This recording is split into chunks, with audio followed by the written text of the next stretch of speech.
Il prossimo intervento è di Magali Jenny, che è professoressa all'Università di Friburgo in Svizzera. Il suo corso che riguarda i guaritori è nato da un interesse personale che poi è sfociato in un suo lavoro quando era ancora studente universitario, e la professoressa Jenny ha fatto il primo elenco dei guaritori della Svizzera, i cantoni della Svizzera francese, e da questo elenco e dai rapporti che ha avuto con loro ha ricavato un libro che potete trovare in francese al nostro banco libri.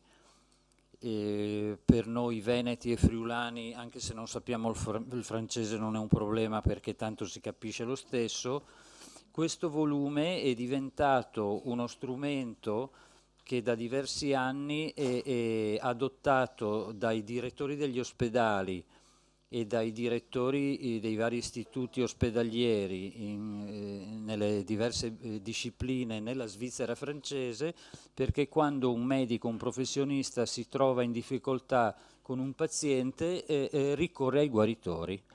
E questo in Italia ancora non esiste, speriamo arrivi presto. Grazie.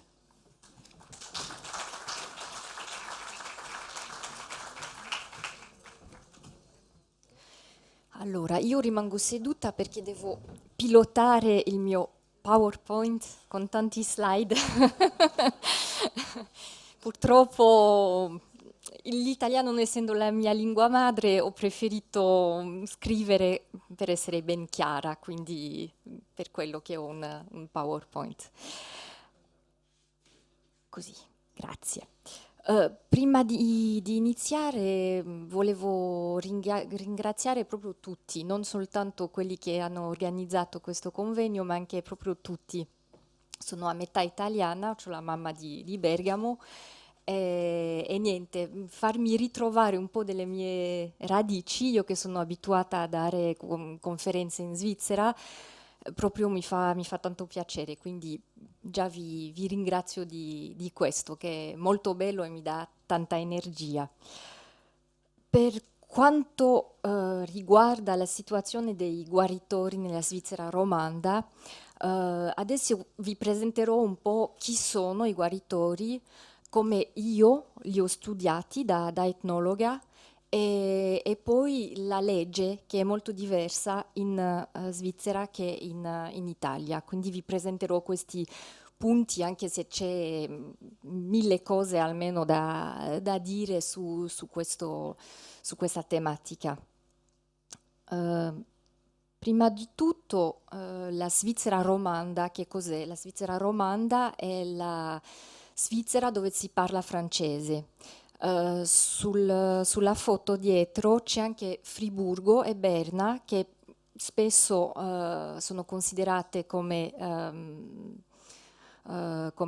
cantoni che parlano il tedesco, invece Friburgo è metà metà e a Berna c'è una piccola parte dove parlano francese.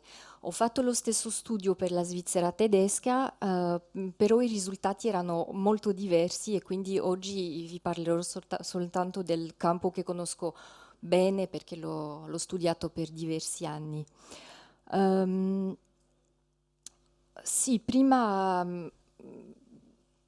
la Svizzera è diversa dall'Italia, questo si sa.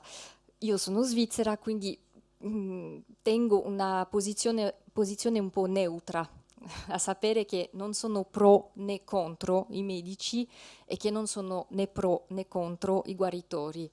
E quindi questo ha dei vantaggi perché mi permette anche di parlare con dei medici senza che loro si sentono attaccati o insomma non lo prendono male e mi permette anche di parlare con guaritori senza ferirli. E questo a me piace.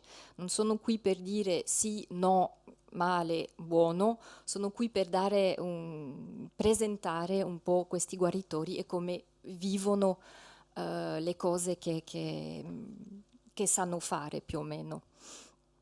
Quando chiedevo ai guaritori che ho intervistati, ma perché i medici non hanno fiducia o perché c'è questo rapporto abbastanza difficile